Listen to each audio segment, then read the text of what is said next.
Welcome back. Today we are going to make a fall harvest jar lantern.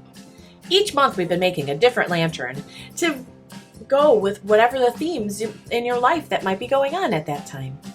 And in the fall time, it's filled with feasts that have fruits and vegetables and all the things that you can harvest in the fall. So what we'll need for this activity is glue, a battery-operated tea light, a jar, scissors, a permanent marker, a paper bag, leftover party paper, streamers, napkins, whatever, that have colors that you would use for fruits and vegetables, and a paintbrush. Now this does have a lot of prep at the beginning because you need to cut out the shape of a cornucopia to match the size of your jar.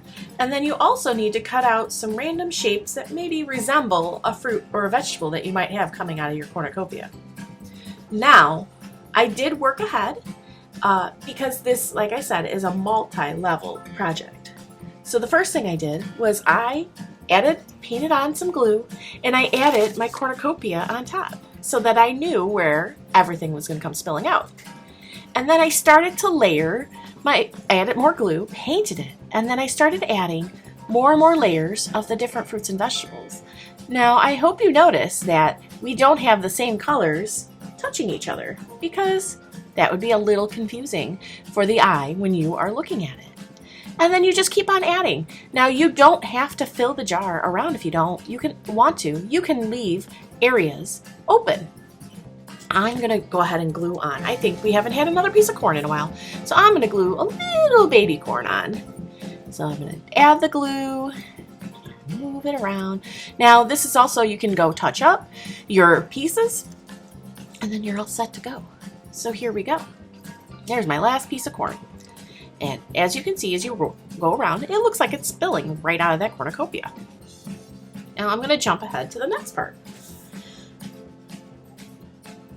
And this is where you're done with the glue and you're done with all those pieces, and now you're moving on to the permanent marker.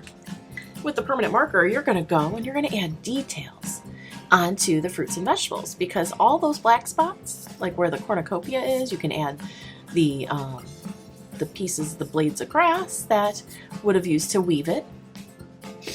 I added the details of the corn and the gourd, and I just kept adding details all around and turned my shape into another piece. And the cool thing about that is when you put the tea light in there, it'll illuminate. The outlines will not be illuminated, and the fruit will be illuminated, and it looks quite beautiful. So now that we've drawn all the outlines of the shapes, we are going to add that light. I'm going to turn out this light, and I'm going to turn on the tea light. And from there, I'm going to slide it on in so you can see how it's illuminated. And as you can see the colors of the fruit, and the outline really makes that detail come through. And this would be a great centerpiece for a family feast or just a decoration around the house. See you at the next adventure.